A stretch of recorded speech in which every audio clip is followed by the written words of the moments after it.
In this lecture, let's answer the question, how is JavaScript code executed? We already know that it happens in a call stack in the engine, but let's dig a bit deeper now.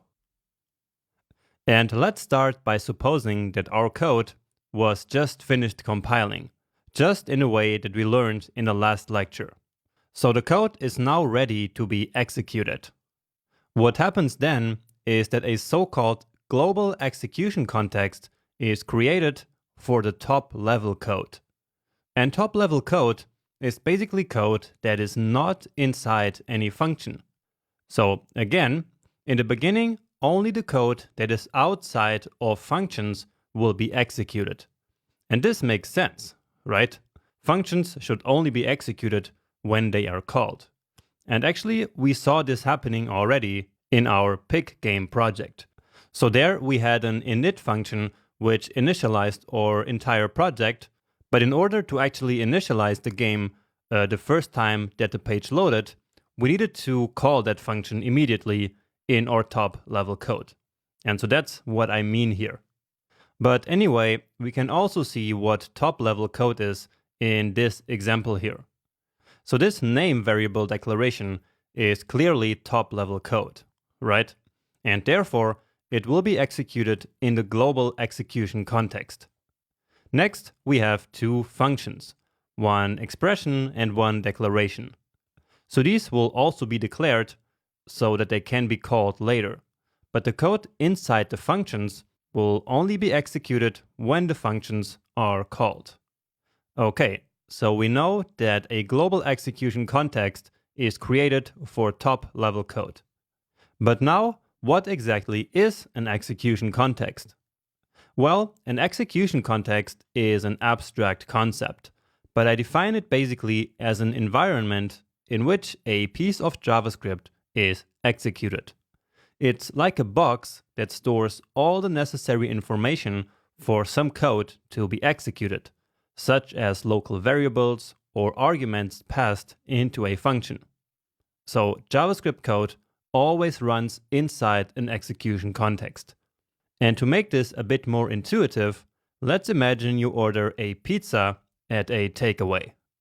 So usually that pizza comes in a box, right? And it might also come with some other stuff that is necessary for you to eat the pizza, such as cutlery or a receipt, so that you can actually pay for the pizza before eating it. So in this analogy, the pizza is the JavaScript code to be executed, and the box is of course the execution context for our pizza. And that's because eating the pizza happens inside the box, which is then the environment for eating pizza.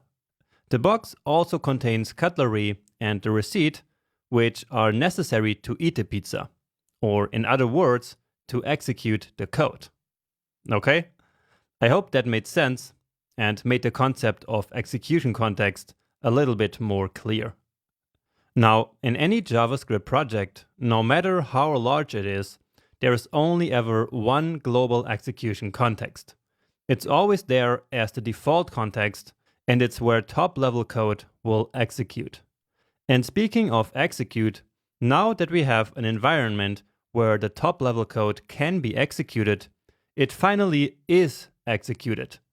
And there is not a lot to say about the execution itself. It's just the computer's CPU processing the machine code that it received. Okay, and once this first code, so the top-level code, is finished, functions finally start to execute as well. And here is how that works. For each and every function call, a new execution context will be created containing all the information that is necessary to run exactly that function. And the same goes for methods, of course, because they're simply functions attached to objects, remember? Anyway, all these execution contexts together make up the call stack that I mentioned before, but more on that in a second. Now, when all functions are done executing, the engine will basically keep waiting for callback functions to arrive so that it can execute these. For example, a callback function associated with a click event. And remember that it's the event loop who provides these new callback functions, as we learned in the last lecture. Alright, so we know now what an execution context is, but don't really know what it's made of, so what's inside of it. And so let's find that out next. And the first thing that's inside any execution context is a so-called variable environment. In this environment, all our variables and function declarations are stored, and there's also a special arguments object. This object contains, as the name says, all the arguments that were passed into the function that the current execution context belongs to. Because remember, each function gets its own execution context as soon as the function is called. So basically, all the variables that are somehow declared inside a function will end up in its variable environment. However, a function can also access variables outside of the function, and we have already seen that in action throughout this course, especially in the projects of the previous section. And this works because of something called the scope chain. And we will learn all about scoping and the scope chain later in this section. But for now, what you need to know is that the scope chain basically consists of references to variables that are located outside of the current function. And to keep track of the scope chain, it is stored in each execution context. Finally, each context also gets a special variable called the this keyword. And once more, there is a special lecture just about the this keyword later in the section. Okay. Now, the content of the execution context, so variable environment, scope chain, and this keyword, is generated in the so-called creation phase, which happens right before execution. And now just one final but very important detail that we need to keep in mind is that execution contexts belonging to arrow functions do not get their own arguments keyword, nor do they get the this keyword. Okay? So basically, arrow functions don't have the arguments object and the this keyword. Instead, they can use the arguments object and the this keyword from their closest regular function parent. And this is an extremely important detail to remember about arrow functions, and we will come back to it later. So these are the things that are necessary to run each function, as well as the code in the top level. Now, behind the scenes, it's actually even more complex, but I think we're fine like this, aren't we? And now let's actually try to simulate the creation phase for this code example here. So, as you hopefully know by now, we will get one global execution context and one for each function. So one for the first function and one for the second function. In the global context, we have the name variable declaration, the first and second function declarations, as well as the x variable declaration. For the functions, the variable environment will literally contain all the code of a particular function.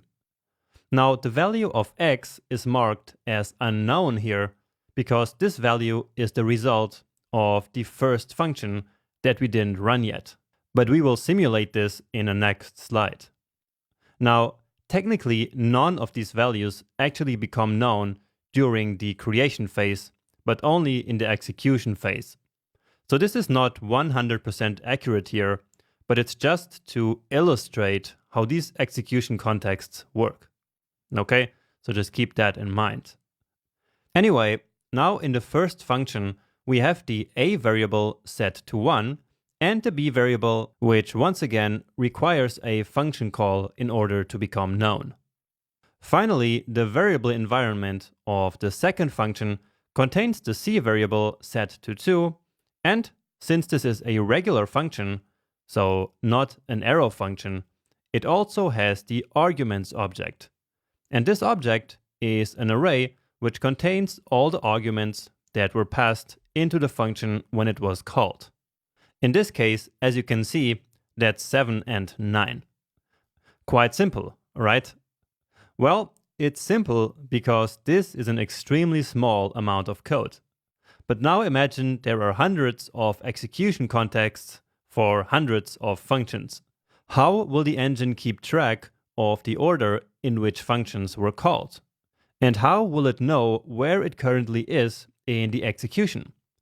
Well, that's where the call stack finally comes in.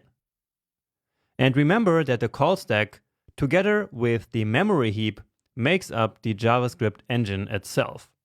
But what actually is the call stack? Well, it's basically a place where execution contexts get stacked on top of each other in order to keep track of where we are in the program's execution. So the execution context that is on top of the stack is the one that is currently running. And when it's finished running, it will be removed from the stack and execution will go back to the previous execution context. And using the analogy from before, it is as if you bought pizzas with some friends. Each friend has a pizza box, and then you put the boxes on top of each other, forming a stack, in order to keep track which pizza belongs to each friend. Now, all this sounds a bit abstract, doesn't it? And so to demonstrate how the call stack works, let's walk through this code example together so that I can show you exactly what happens. So, once the code is compiled, top-level code will start execution. And then, as we learned in the beginning of the lecture, a global execution context will be created for the top-level code, right? So this is where all the code outside of any function will be executed. And what happens with this execution context? That's right, it will be put in the call stack. And since this context is now at the top of the stack, it is the one where the code is currently being executed. So let's continue now with this execution. So here, there is a simple variable declaration, and then the first and the second functions are declared. So nothing fancy, but that's just how normal top-level code gets executed. But then, in the last line, is where things start to get interesting. Here we declare the x variable with the value that is going to be returned from calling the first function. And so, let's actually call that function. Now, what happens immediately when a function is called? Well, it gets its own execution context so that it can run the code that's inside its body. Perfect. And what happens to the context? Well, again, it is put in the call stack on top of the current context, and so it's now the new current execution context. Great, so let's continue. So we have yet another simple variable declaration here, and this variable will of course be defined in the variable environment of the current execution context, and not in the global context, right? Then, right in the next line, we have another function call. So let's call that function and move there. And as you guessed, a new execution context was created right away for this second function. And once more, it is pushed onto the call stack and becomes the new active context. Now, what's important to note here is that the execution of the first function has now been paused, okay? So again, we are running the second function now, and in the meantime, no other function is being executed. The first function stopped at this point where the second function was called and will only continue as soon as this second function returns. And it has to work this way because, remember, JavaScript has only one thread of execution, and so it can only do one thing at a time. Okay? Never forget that. Now, moving to the next line, we have a return statement, meaning that the function will finish its execution. So, what does that mean for the call stack? Well, it basically means that the function's execution context will be popped off the stack and disappear from the computer's memory. At least that's what you need to know for now, because actually the popped off execution context might keep living in memory, but more about that later in the course. Anyway, what happens next is that the previous execution context will now be back to being the active execution context again. And so let's also go back to where we were before in the code.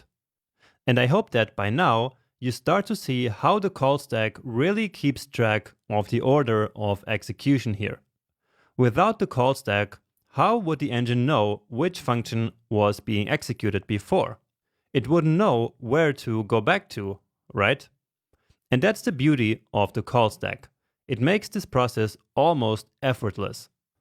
So I like to use the analogy of the call stack being like a map for the JavaScript engine, because the call stack ensures that the order of execution never gets lost, just like a map does, at least if you use it correctly. All right, so we returned from the second function, are back in the first function where we have this calculation, and then finally this first function also returns. And so here the same as before happens. So the current execution context gets popped off the stack, and the previous context is now the current context where code is executed. In this case, we're back to the global execution context and the line of code where the first function was first called. So here the returned value is finally assigned to X and the execution is finished. Now the program will now actually stay in this state forever until it is eventually really finished. And that only happens like when we close the browser tab or the browser window. Only when the program is really finished like this is when the global execution context is also popped off the stack. And this is, in a nutshell, how the call stack works. So hopefully it makes sense now that we say that JavaScript code runs inside the call stack. And actually, it is more accurate to say that code runs inside of execution contexts that are in the stack, but the general point is that code runs in the call stack, which is of course true. Great! Next up, we will learn some more about the variable environment and how variables are created. So stay tuned for the next video.